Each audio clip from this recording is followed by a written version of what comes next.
감사합니다. 다음으로는 황인수 청년의 우리가 가야 할 길이라는 주제로 스피치가 있도록 하겠습니다.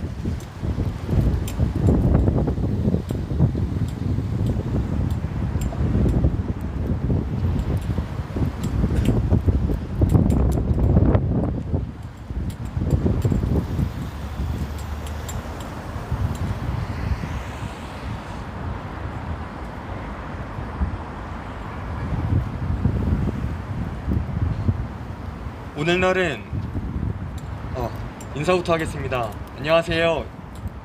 하나님의 부르심을 받은 26세 청년 황인수입니다. 오늘날에 우리는 참으로 개인적으로 지극히 즐겁게 하는 일들이 참 많이 있습니다.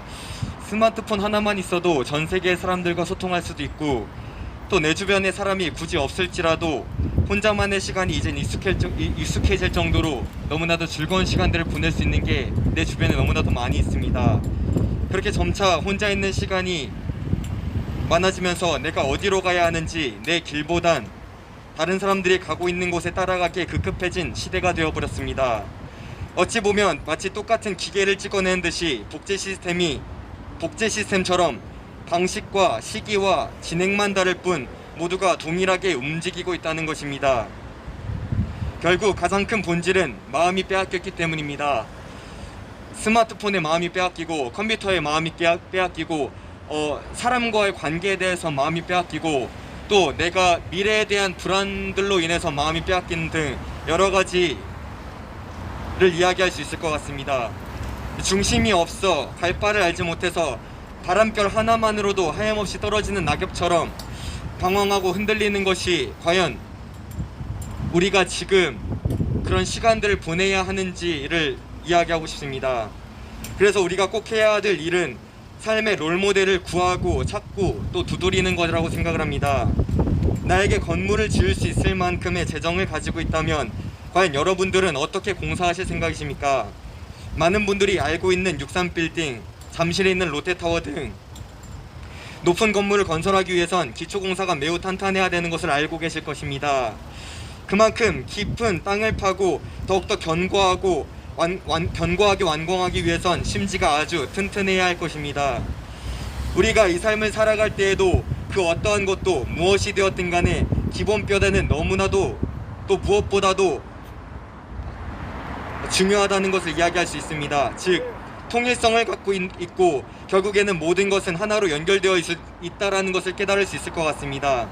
이 말씀을 드리는 이유는 결국에 우리 사람 또한 심지가 견고하고 성숙한 사람들은 그만큼 삶의 훈련과 그것을 통해 깨달은 의미가 있다라는 것입니다. 모든 경험이 의미가 있는 것이 아니고 그 경험을 어떻게 해석하는가가 의미가 있는 것이라 믿습니다. 지금 어떠한 문제에 놓여 계십니까? 또 어떻게 해결을 해야 할지 이 모르는 삶 가운데 놓여 계시진 않으신가요? 우리가 어른을 존경하고 공경해야 하는 것이 바로 이 성숙함과 노련함이라고 이야기할 수 있을 것 같습니다. 그 모습을 통해 우리가 어떻게 행동을 하고 어떻게 생활을 해야 되는지 그러한 틀들이, 그러한 방식이 보이게 되는 것 같습니다. 그러나 오늘날의 수많은 사람들은 사실 찾아보기 힘들 정도로 남에게 피해만 안 주면 되지라는 안일한 생각으로 나에게 주어진 모든 것들을 방탕하게 사용하고 있습니다.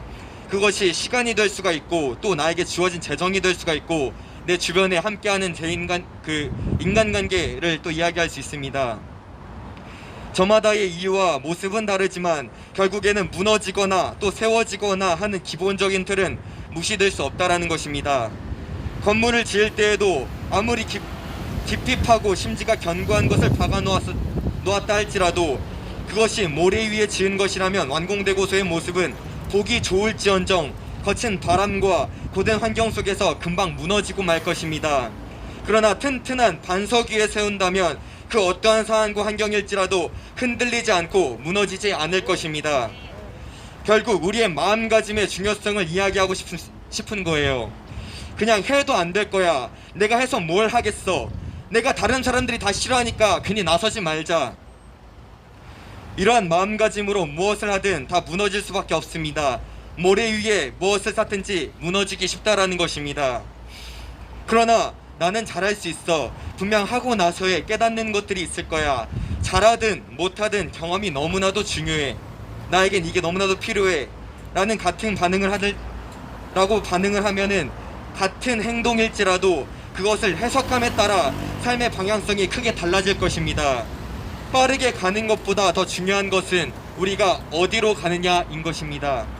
지금 어디를 보고 또 어디를 향해 가고 계십니까? 그 최종 목적지의 끝은 과연 무엇입니까? 하나님께서도 이렇게 말씀하셨습니다. 더욱 내 마음을 지키라. 그 어떠한 것도 중심이 흔들리지 않게 내 자신의 마음을 지키는 것입니다. 그러나 우리는 스스로 절대로 할 수가 없습니다. 한두 번은 될 수 있을지언정 앞으로의 남은 삶을 어떻게 될지도 모르는, 그 한 치 앞도 모르는 그 불투명한 삶 가운데에 현재 내 마음가짐을 가지고 나아갈지라도 분명 흔들리고 넘어지고 어려워질 것입니다. 때문에 우리는 하나님의 말씀을 알아야 합니다. 우리는 주야로 주의 말씀을 묵상하고 그 율법을 지키며 또 행해야 합니다. 살아내야만 합니다. 그것이 우리에게 복이 되고 우리에게 주어진 사명이자 또 비전임을 믿습니다. 오직 주님의 말씀만이 길이요 진리요 생명입니다. 지금 지하철에서 핸드폰을 하며 게임을 하고 있을 시간이 없고 또 친구들과 통화를 하면서 지극히 그냥 이 희소성 있는 이야기만 하는 것으로 우리의 에너지와 시간들을 낭비할 상황이 아니라는 것입니다. 이 마지막 때에 우리가 어떻게 해야 하는지, 이 마지막 때에 우리가 한 영혼 한 영혼을 위해서 어떻게 행동을 해야 되는지, 동성애, 페미니즘, 낙태 이런 말도 안 되는 이런 가치관들을 통해서 많은 사람들이 방황해하고 힘들어하고 어려워하고 눈물을 흘리고 그것을 알매도 외면하고 있는 이런 모습들이 참 마음이 아파옵니다.